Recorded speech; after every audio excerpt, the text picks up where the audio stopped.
Très heureuse, mesdames, messieurs, de vous retrouver dans cette grande édition du journal sur Canal Congo Télévision. La première ministre Judith Suminwa a accordé jeudi 20 juin 2024 une série d'audiences à deux diplomates représentant le Pays-Bas, la Chine, les États-Unis et à la chef de la MONUSCO, Gisèle Etoko, pour plus de détails. Dans le cadre du renforcement des relations bilatérales qui lient leur pays à la RDC, ces ambassadeurs étaient venus présenter leur civilité à la nouvelle chef de l'exécutif national et lui rassurer par la même occasion de leur disponibilité de travailler étroitement avec son gouvernement pour la réussite des objectifs fixés, notamment la pacification de l'Est du pays. L'ambassadrice du Pays-Bas, Angèle Samoura, a exprimé la disponibilité de son pays à œuvrer pour une solution pacifique à l'Est de la RDC.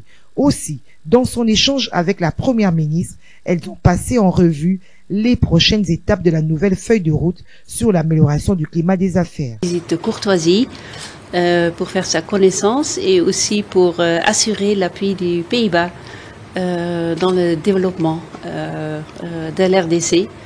On a parlé surtout sur des opportunités autour du Mining Week. Les Pays-Bas étaient là avec plusieurs entreprises néerlandaises pour s'engager avec l'RDC. On a discuté la situation à l'Est. On a discuté aussi un petit peu le programme du Pays-Bas à l'est du pays. À Santo, Lacey Tamlen, ambassadrice des États-Unis en RDC, a échangé avec la première ministre sur le programme des investissements américains dans les domaines de la santé et de l'agriculture. Elle a également réitéré la volonté de son pays de trouver des solutions pacifiques à la situation de l'Est du pays. J'étais très heureuse de rencontrer la première ministre, de la féliciter pour la nouvelle position et de renforcer la coopération du gouvernement américain et notre volonté de travailler très étroitement avec elle et avec le nouvel gouvernement. Nous avons aussi parlé de l'importance des programmes d'investissement américains dans le domaine de la santé, dans le domaine de l'agriculture. Dans la même veine, la Chine veut explorer des nouvelles perspectives de coopération dans les domaines des infrastructures, mines, énergie, agriculture et industrie avec le gouvernement congolais. Son ambassadeur accrédité en RDC, Zhao Ben, l'a fait savoir à la première ministre au cours de leur échange. Après, suite à l'investiture du nouveau gouvernement congolais, je fais une visite auprès de son Excellence Madame la Première ministre pour faire un panorama de la coopération entre la Chine et le Congo et notamment d'explorer de nouvelles perspectives de cette coopération. Elle couvre un large éventail de sujets allant des infrastructures, mines, jusqu'à l'énergie, l'agriculture et l'industrie. Donc on est convenu de travailler ensemble, l'ambassade et le gouvernement congolais, la Chine et le Congo, travailler ensemble pour porter un nouveau palier le partenariat stratégique et de coopération globale que nos deux chefs d'État veulent établir entre nos deux pays. Merci. Sous la direction de la première ministre, le gouvernement et la délégation des Nations Unies conduite par Bitou Keïta ont évalué le plan de désengagement de la MONUSCO. Tous les aspects ont été pris en compte pour les prochaines grandes étapes du désengagement de la MONUSCO. À l'issue de la séance de travail, les deux parties sont sorties satisfaites des orientations de la première ministre qui a proposé un communiqué conjoint sur ce plan. Les ministres de la Défense, des Affaires étrangères, du Plan et de l'Intérieur ont également pris part à l'audience accordée à la délégation de la MONUSCO. Situation sécuritaire dans l'Est de la République démocratique du Congo. Les conseils de sécurité des Nations Unies a, dans une déclaration, condamné avec fermeté les attaques menées par les M23 et les ADF dans la province du Nord Kivu contre les civils. Les casques bleus demandent à la RDC ainsi qu'au Rwanda de privilégier le dialogue. Christophe Ngandou nous en dit plus. Dans cette déclaration, les membres du Conseil des Nations Unies condamnent avec une grande fermeté la récente série d'attaques menées par les mouvements du 23 mars M23, lesquels ont fait des victimes civiles et blessées parmi les soldats de la paix. Ils ont également condamné les récentes attaques menées par les forces démocratiques alliées ADF, ainsi que les attaques lancées de Mugunga le 3 mai 2024, qui ont fait un grand nombre de victimes civiles dans la province du Nord Kivu. Ils ont présenté leurs sincères condoléances aux familles des victimes. Ils souhaitent prompt rétablissement aux soldats de la paix blessés. Les membres du Conseil ont exprimé leur profonde inquiétude quant aux répercussions des attaques qui minent une sécurité et une stabilité déjà fragiles en République démocratique du Congo et surtout dans la région. Ces attaques aggravent la situation humanitaire actuelle et les problèmes de protection, en particulier pour les civils vivant dans des sites destinés aux personnes déplacées. Ils se sont dit extrêmement préoccupés par l'intensification des attaques systématiques lancées par les ADF et forces démocratiques alliées ADF et par les offensives lancées par les M23, actuellement en direction de Kanyabayonga, qui a déjà fait plus de 350 000 déplacés. Ensuite, les membres du Conseil de sécurité ont réaffirmé leurs attachements à la souveraineté et à l'indépendance, l'unité et l'intégralité territoriale de la RDC et tous les États de la région. Toujours en rapport avec la situation sécuritaire à l'est de la RDC, le président rwandais Paul Kagame a, lors de son séjour à Paris, en France, pour participer au forum pour la souveraineté et l'innovation vaccinale, a déclaré sur France 24 qu'il est prêt à rencontrer le chef de l'État Félix Tshisekedi Tshilombo pour parler sur la situation générale entre la RDC et le Rwanda, tout en précisant qu'il n'a jamais posé des conditions pour rencontrer Félix Tshisekedi Tshilombo. C'est-à-dire que l'Est de la RDC est en proie à la violence depuis les années 1990, depuis la réapparition fin 2021 de la rébellion du M23 soutenue par les Rwandais. Ces rebelles occupent une grande partie du territoire de la RDC dans la province du Nord Kivu. Toujours situation sécuritaire dans l'est de la République démocratique du Congo, le président rwandais Paul Kagame, qui nie tout soutien au groupe rebelle du M23, dit être prêt pour une guerre contre la République démocratique du Congo. Une déclaration qu'il qualifie de mensongère par Jules Guilembe, interfédéral, ville de Kinshasa, du parti politique Union fait la force. Kagame a peur, dit-il, de l'ascendance actuellement des forces armées de la RDC sur la force des défenses rwandaises agissant sous la label du M23. Il a dit à Maxime Makabo. Suivez. Président Félix Antoine Tshisekedi maîtrise bien les enjeux actuels et avait depuis pris toutes les dispositions parce qu'il avait déclaré qu'il avait ouvert 3 fronts, le front diplomatique, n'est-ce pas, et entre autres aussi le front politique et aussi le front militaire. Donc au cas où les autres fronts ne marchaient pas, nous allons maintenant prendre toutes les dispositions pour, n'est-ce pas, faire la guerre. Et aujourd'hui, lorsque M. Kagame déclare être prêt pour faire la guerre à la République démocratique du Congo, moi je me dis, peut-être comme c'est un habitué au mensonge, ils doivent chercher à mentir ceux qui ne les connaissent pas. Mais sinon, à ce jour ici, le Congo est dans une guerre frontale direct avec les Rwandais, parce que nous nous combattons sur le terrain, non pas avec le M23, parce que le M23 c'est une coquille vide qui n'existe pas. Nous menons la guerre contre les Rwandais. Ceux qui meurent là-bas, les militaires qui meurent là-bas, les officiers qui meurent là-bas, ce sont les militaires rwandais. Donc cela prouve à suffisance que nous sommes en guerre contre les Rwandais, et voire même les rapports, les différents rapports des Nations Unies qui prouvent l'implication directe de l'armée rwandaise en République démocratique du Congo, tout ça prouve que nous sommes en guerre avec le Rwanda. Pourquoi est-ce que ce monsieur, l'ennemi Paul Kagame, est passé pour faire les déclarations? Parce qu'il s'est senti faible sur le terrain. Il s'est senti faible sur le terrain parce que l'armée congolaise a le vent en poupe sur l'armée rwandaise.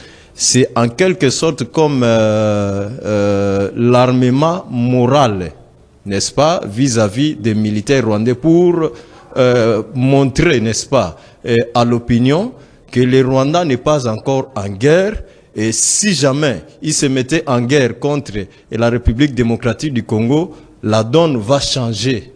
Or, ce que nous vivons, c'est déjà la guerre contre les Rwandais. Donc, la réalité sur terrain démontre que notre force armée congolaise, les FARDC, ont pris le dessus, n'est-ce pas, sur la force ennemie. Parlons environnement à présent. La ministre d'État, ministre de l'Environnement et du Développement durable, Eve Bazaïba Massoudi, a effectué ce vendredi 21 juin 2024 une descente au fond forestier national. Une visite qui s'inscrit dans l'objectif de s'assurer du bon fonctionnement de services de cette structure sous sa tutelle. Doudou Montiri pour plus de détails.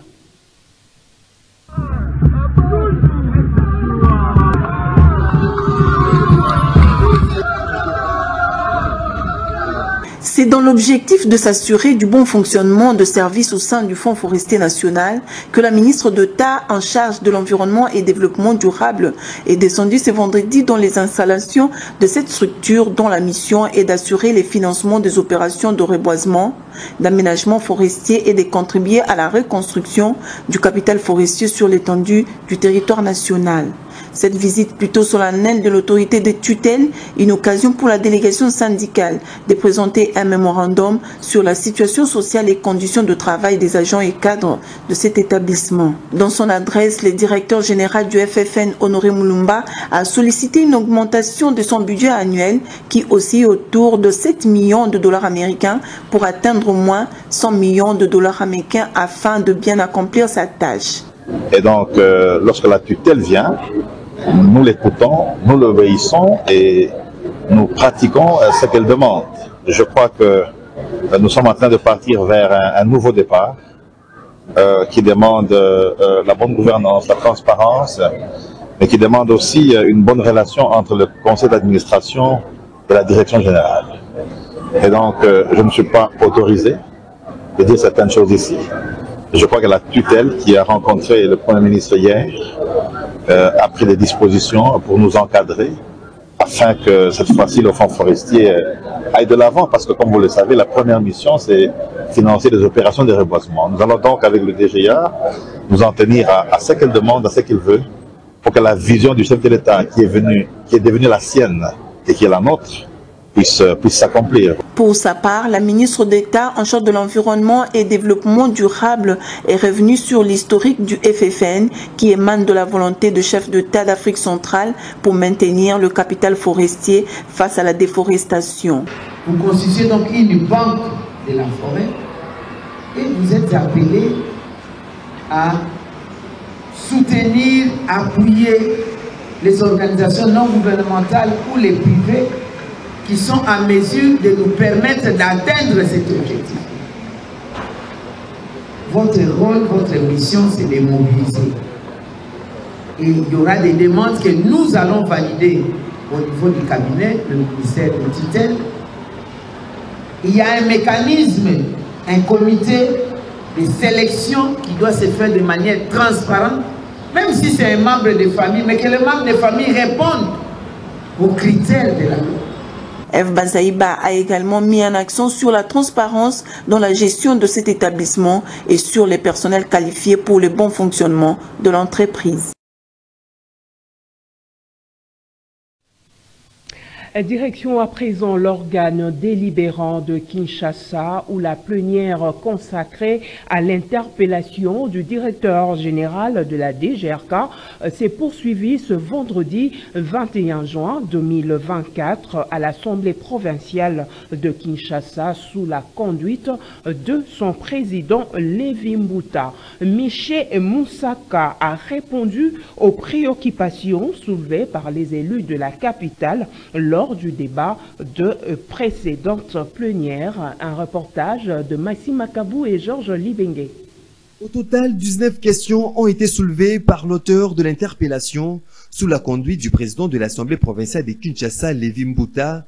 Le numéro 1 de la Direction générale de recettes de Kinshasa, DGRK, a brossé la situation générale de finances de cette régie de la capitale. Il a évoqué ce qu'il a pu réaliser comme recette 6 mois à la tête de la DGRK. Ainsi, pour les 4 premiers mois de l'année 2024, 79 milliards de francs congolais réalisés pendant la grande échéance fiscale. Les recettes de la ville ont connu une croissance de 60% en 6 mois depuis qu'il est à la tête de cette régie de la capitale, chose qui n'a pas encore été faite depuis la création de cette régie. Devant les élus de la capitale, le numéro 1 de la DGRK a étalé les différentes réformes et les actions menées et les statistiques qui ont permis la maximisation des recettes de la ville. Il a par la suite fait l'analyse comparative des recettes réalisées en 2023 qui restent en deçà de l'année 2024. Dans son intervention, Miché Moussaka a soulevé quelques difficultés qui entravent le bon fonctionnement de la DGRK, notamment le clientélisme politique. Un édit modifiant l'édit numéro 001 portant création de la direction des recettes de Kinshasa. Au cas contraire, toutes les directions, la direction de suivi créée en 2008 par notre service, la direction des finances créée en 2008 par notre service, la direction de l'audit interne, les directions de suivi des centres, la direction de l'audit interne, la direction des recherches et recoupements, la direction d'Engaliema Sud et toutes les autres institutions doivent disparaître. C'est ainsi, je me pose la question avec 8 directions lors de sa création. À tour, les élus de la capitale sont passés au perchoir pour émettre d'autres préoccupations. Certains, par honnêteté intellectuelle, ont reconnu la pertinence de l'exposé de Miché Moussaka. D'autres, par contre, pas satisfaits de l'intervention du directeur général de la DGRK. Sa position n'est pas soumise au vote, surtout lorsqu'il s'agit d'une motion de défiance. Il appartient aux personnes qui sont d'accord de cette position de déposer une motion à votre bureau. Soulignons qu'au cours de la même plénière, il y a eu présentation de membres de bureau des différentes commissions permanentes de l'Assemblée provinciale de Kinshasa mises en place récemment et la présentation et approbation du projet des calendriers de la Commission économique et financière sur les contrôles budgétaires des recettes et dépenses de la ville de Kinshasa pour le premier trimestre de l'exercice 2024. Restons toujours à l'Assemblée provinciale de Kinshasa. Transformation de terrain de football à des kermesses pendant la période de vacances. L'élu de Bandalungwa, Jaël Panzou, a initié une motion d'actualité. Georges Libengue. Concernant l'organisation d'une kermesse au terrain municipal de Bandalungwa pendant 2 mois. La tenue de cette kermesse sur ce terrain, dont les travaux ont été suspendus il y a quelques années maintenant, entraînerait non seulement une interruption de l'activité sportive, mais également des dommages potentiels aux installations, compromettant ainsi la pratique régulière du sport en cette période de vacances. Cette autorisation a été signée par le gouverneur sortant, dont nous avons la référence que nous avons transmise à votre bureau. Nous, en tant que garants et représentants de la jeunesse, nous demandons ce qui précède. Honorable Président, honorable membre du bureau, honorable député, chers collègues, je sollicite du bureau et de la plénière l'obtention de l'annulation pure et simple de cette autorisation ainsi pour préserver les installations sportives de nos communes et permettre à la jeunesse de s'épanouir. Honorable Président, notre préoccupation ici se situe exactement et principalement sur les terrains municipaux du mandat. Nous n'avons rien contre les kermesses, mais pas dans une installation sportive. Et pas moins encore une installation sportive comme celle de Mandal où les crampons étaient suspendus il y a quelques années. Si une kermesse doit se tenir, honorable Président, nous allons solliciter de vous la délocalisation de cette kermesse. Mais pour ce qui concerne les terrains municipaux, honorable Président, nous sollicitons de votre bureau, nous sollicitons de la plénière d'obtenir du gouverneur l'annulation de cette autorisation permettant l'organisation d'une kermesse dans un terrain municipal comme les Bandades. Et cette situation, honorable Président, ne concerne pas seulement la commune des Bandades. Nous avons vu, j'ai envoyé dans le groupe WhatsApp, exactement en Chine aussi, où les sportifs ont dans toutes les communes. Je connais mes régions en disant que c'est dans toutes les communes. Donc nous demandons à votre bureau, honorable Président, de saisir le gouverneur pour obtenir l'annulation de cette autorisation en organisant les kermesses dans les installations sportives et encore moins de longue durée, permettant ici aux sportifs de ne pas profiter pleinement des installations qui leur est dédiée pendant cette période de vacances. Prenons connaissance de cette nouvelle avant de poursuivre ces journaux. Un certain nombre de mesures ont été prises après le naufrage survenu il y a plus d'une semaine sur la rivière Koua dans la province de Mai-Ndombe. Le gouvernement provincial vient de suspendre le commissaire fluvial de Mouchi et a également saisi la direction générale de migration pour obtenir la suspension du responsable local de service.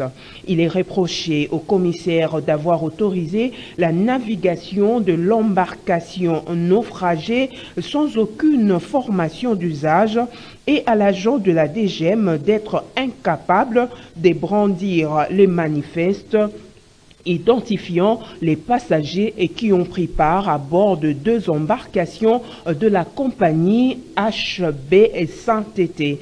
La gouverneure de Mai-Ndombe, Rita Bola, a précisé par ailleurs que l'embarcation naufragée a été cassée sous l'eau afin de permettre la libre navigation d'autres embarcations. Reconduite à la tête du ministère de Personnes vivant avec handicap, la ministre Irène Esambo-Diatta s'est entretenue avec la chargée des actions sociales et publiques de la Raobank. 2 projets sociaux au bénéfice de personnes vivant avec handicap et d'autres personnes vulnérables étaient au centre de leurs entretiens. Gisèle Etoko pour le reportage. Durant plusieurs heures, la ministre déléguée auprès du ministre des Affaires sociales chargé des personnes vivant avec handicap et autres personnes vulnérables a échangé avec la chargée des actions sociales et publiques de la Raobank autour des projets sociaux au bénéfice des personnes vivant avec handicap et autres personnes vulnérables. Devant la presse, Rita Masengo, la chargée des actions sociales de la Raobank, a indiqué que les actions que son entreprise va mener bientôt va soulager tant soit peu les personnes avec handicap. Voilà, je suis Rita Masengo, en charge des actions sociales et publiques de Raobank. C'est dans le cadre de présenter nos civilités à son Excellence à l'occasion de sa nomination. Nous avons parlé de plusieurs projets dans le cadre des actions sociales que nous allons mettre ensemble pour apporter tant soit peu un soutien aux personnes vivant avec handicap, que ce soit ici à Kinshasa et également en province. Ici de signaler que dans son premier mandat, la ministre Irène Esambo a doté son ministère d'une administration, d'un cadre organique et des décrets visant l'amélioration des conditions des personnes vivant avec handicap. Et puis sachez également une rencontre significative s'est tenue ce vendredi 21 mai 2024 visant à harmoniser l'application de la loi votée en 2007 sur le fonctionnement de l'opposition mais restée lettre morte jusqu'à présent. Cette réunion a rassemblé plusieurs acteurs de l'opposition, notamment le parti politique Nouvel Élan et Ensemble. Suivez le secrétaire général de Nouvel Élan, Blanchard Mongomba, joint au téléphone par Maxime Makabou, qui nous parle de l'importance de cette réunion. Le Nouvel Élan est un parti de l'opposition qui a 3 députés au niveau de l'Assemblée nationale. Ensemble également a un bon nombre de députés au niveau de cette Assemblée, ce qui est normal que nous puissions nous retrouver pour discuter autour de la faisabilité du porte-parole de l'opposition, puisque, comme vous le savez, il y a une loi de 2007 qui a voté ces principes d'avoir un porte-parole pour représenter l'opposition, et nous, étant opposition républicaine au niveau de l'Assemblée nationale, on a trouvé la loi et nous nous sommes dit qu'il fallait matérialiser justement cette loi qui a souffert pendant autant d'années par manque de volonté politique. Ce qui fait que pour y parvenir, il fallait nécessairement passer par la mise en place ou l'élaboration d'un règlement intérieur. Et nos amis d'Ensemble, puisqu'ils ont un nombre important de députés par rapport à nous autres au niveau de l'Assemblée, ils avaient pris l'initiative de proposer un avant-projet. Et de notre côté, Nouvel Élan, il fallait apporter des amendements. C'est ce qui a justifié la réunion que vous aviez remarquée pour essayer d'harmoniser les vues par rapport à ces documents du règlement intérieur, les amendements et les avis des uns et des autres. Donc c'est justement ça qui a permis à ce que nous puissions échanger pour voir comment y parvenir de manière à doter à la République démocratique du Congo cette fois-ci d'un porte-parole de l'opposition tel que prévu par la loi de 2007. Nous, Nouvel Élan, nous sommes un parti républicain. On a toujours respecté les avis des uns et des autres. On a toujours considéré que nous ne pouvons pas parler tous le même langage, ce qui fait qu'aujourd'hui, nous parlons au nom de Nouvel Élan. Nous avions estimé que, étant parti politique ayant des députés au niveau de l'Assemblée nationale, nous ne pouvions pas nous empêcher de discuter de cette question. Ceux qui n'ont pas voulu en parler, ceux qui ne veulent pas débattre de cette question, libre à eux, ils sont dans le droit de ne pas vouloir participer. C'est tout à fait légitime, c'est tout à fait normal parce que l'opposition est plurielle. Donc nous allons partir avec ceux qui sont d'accord, notamment Ensemble et les autres, pour voir comment doter justement la République de cette institution ou de cet organe.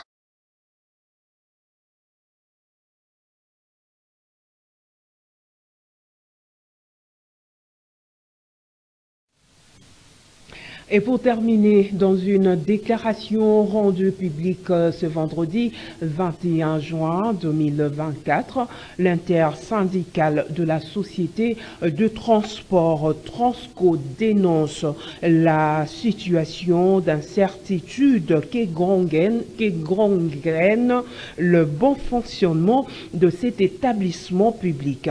Ainsi invite-t-il le gouvernement à répondre à toute urgence aux problèmes qui entravent le fonctionnement de Transco en procédant entre autres à la subvention en carburant et lubrifiant, la subvention d'équilibre en suspension depuis 2016 et les créances de personnes non payantes jamais payées.